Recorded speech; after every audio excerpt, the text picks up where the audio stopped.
শাশুড়ির কবরের সামনে দাঁড়িয়ে এক পুত্রবধূর অভিযোগ।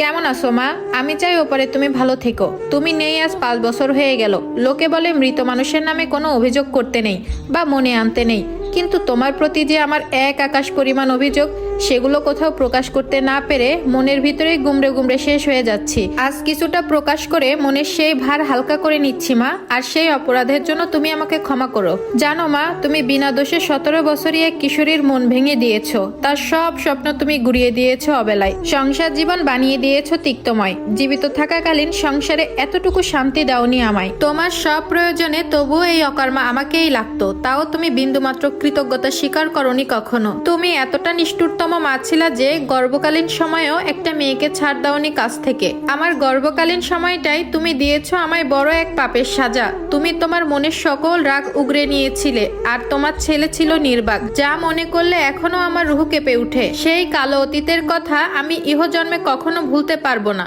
জানো মা, আমি সবসময় তোমার ভালোবাসা পাওয়ার জন্য ব্যাকুল হয়ে থাকতাম, কারণ তোমার ভালোবাসা পেলেই বুঝি তোমার ছেলের ভালোবাসা পাবো। এটাই সবসময় আমার মাথায় ঘুরতো। কিন্তু হায় আফসোস, তোমার ভালোবাসা পাওয়া আমার কাছে শেয়ালের আঙুর ফল হয়েই রয়ে গেল।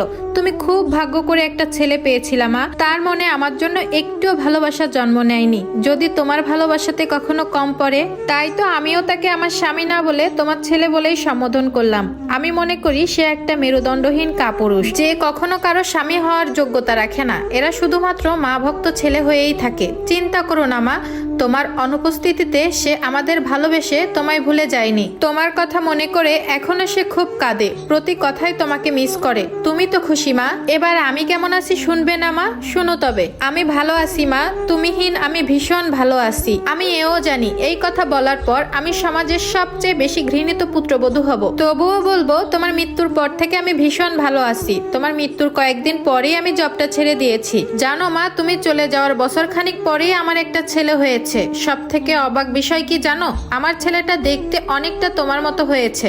অনেক প্রার্থনার ফল আমার এই ছেলে। আমি প্রতিদিন সৃষ্টিকর্তার নিকট এই ছেলের জন্য মাথা ঠুকেছি। কারণ কি জানো মা, আমিও ছেলেকে মানুষের মতো মানুষ করব। তাকে অন্ধভক্ত না বানিয়ে ঠিককে ঠিক আর ভুলকে ভুল বলা শিখাবো। তাকে শুধু ভালো সন্তান নয়, কি করে ভালো স্বামী ও ভালো বন্ধু হতে হয় তাও শিখাবো, যাতে আমার মৃত্যুর পর কারো কাছে আমার নামে কোনো অভিযোগ না থাকে। আমি আমার সন্তানদের আদর্শ মানুষ বানাবো। আমার জন্য দোয়া করো মা, আমি যেন আমার উদ্দেশ্য সফল হতে পারি। সবশেষে এটাই বলবো, তুমিও খুব ভালো থেকো মা। আমার কথা একদমই ভেবো না মা, তুমিহীনা আমিও খুব ভালো থাকবো। এখন জানো মা, আমার আর দম বন্ধ হয়ে শ্বাসকষ্ট হয় না আমার। এখন চাইলেই যখন তখন প্রাণ ভরে শ্বাস নেওয়া যায়। মুক্ত আকাশে পাখির মতো উড়ে বেড়ানো যায়। 3 বেলা ঘুমের সময়, খাওয়ার সময় আমার এখন আর কোনো বঞ্চনা শুনতে হয় না। তুমিহীনা কারাগার থেকে এক মুক্ত কয়াদি পেয়েছি। বিশ্বাস করো মা, তুমি বেঁচে থাকতে আমার সাথে যা যা করেছো, আজ পর্যন্ত আমি কখনো কাউকে কিচ্ছুটা বলিনি। বলবোই বা কেন মা? আমি তো তোমাকে নিজের মাই মনে করতাম, আর তুমি আমাকে সব সময় গরিবের মেয়ে বলেই অবহেলা করতা। জানো মা, তোমার করা পুরনো সেই অপরাধগুলো যদি এখনো আমি মনে করি, স্বপ্নতেও কেঁপে উঠি। কতটা নিষ্ঠুরভাবে তুমি আমাকে যন্ত্রণা দিয়েছো। এতক্ষণ যে কথাগুলো শুনতে পেয়েছিলেন, এই কথাটা একটা আপুর লেখা ছিল তার শাশুড়িকে নিয়ে। আমাদের সমাজে এরকম হাজার হাজার শ্বশুর শাশুড়ি আছে যারা পরের মেয়েকে নিজের মেয়ে বলে মনেই করতে পারে না। অনেক শ্বশুর বাড়ি আছে একটা মেয়েকে শারীরিক মানসিক অনেকভাবে কষ্ট দেয়, সাথে যদি তার স্বামীটা এরকম অন্ধভক্ত হয় তাহলে তো কথাই নেই। এই স্টোরিটা থেকে আমাদের এতটুকু বোঝা উচিত, বেঁচে থাকাকালীন আমরা কারোর সাথে এতটুকু অপরাধ করব না।